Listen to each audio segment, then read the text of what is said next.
Nous célébrons aujourd'hui la fête du Christ roi de l'univers.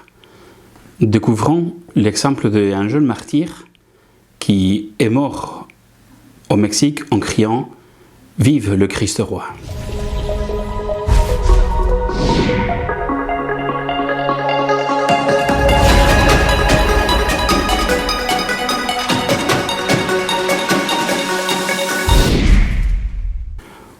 Au début du XXe siècle, au Mexique, il y a eu une grande persécution contre l'Église, comme il y a eu au cours de tous ces siècles où l'Église du Christ vive ici sur la terre.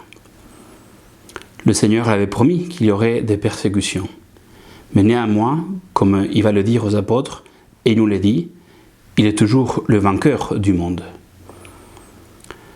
Donc nous nous trouvons au Mexique, au début des années 20, l'État franc-maçon fait des lois contre la liberté de culte. Les chrétiens, surtout les gens du peuple, le 25 janvier 1926, lors d'un combat contre l'armée révolutionnaire, le cheval du général est tué.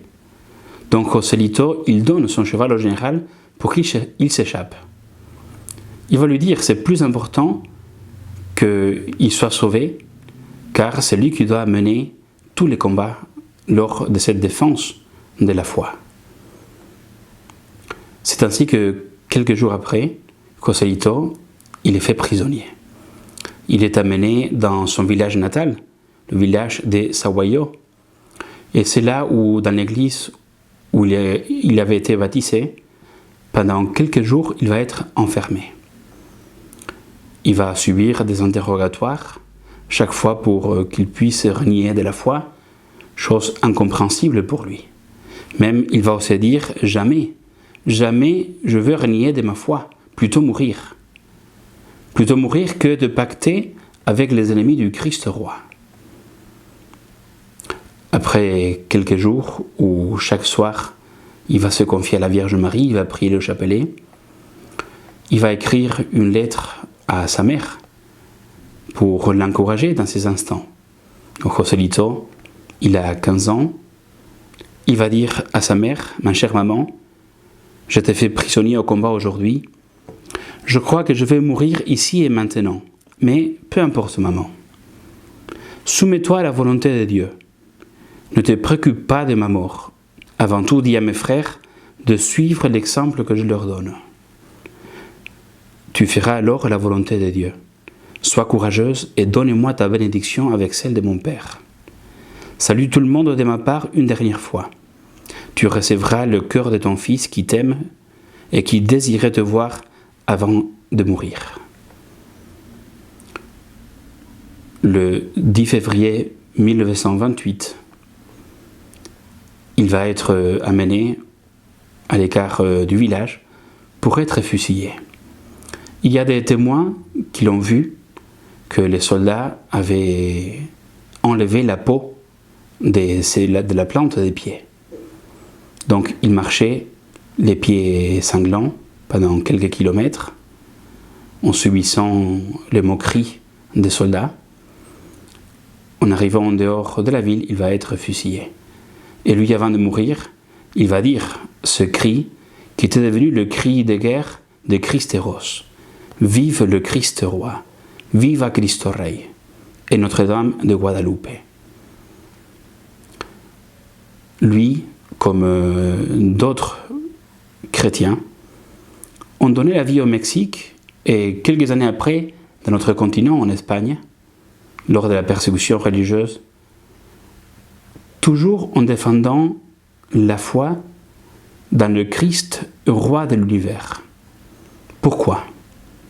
Parce qu'ils savent bien qu'un chrétien doit se faire prendre par le Seigneur. Un chrétien doit être un disciple de ce roi qui a donné sa vie pour nous.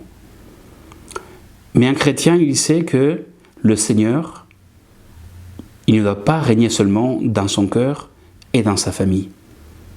Le Seigneur doit régner dans la société. Et même s'il y a eu des sociétés dans lesquels le Christ a été banni, les chrétiens ont été persécutés, ces chrétiens ont eu toujours le courage de défendre cette réalité. Et peut-être aujourd'hui, plus que jamais, nous sommes encore confrontés à cela. Nous ne devons pas seulement nous réunir dans nos églises. Nous ne devons pas seulement nous battre pour qu'on puisse encore nous réunir pour prier. Nous devons nous battre pour que toute la société soit disciple du Seigneur.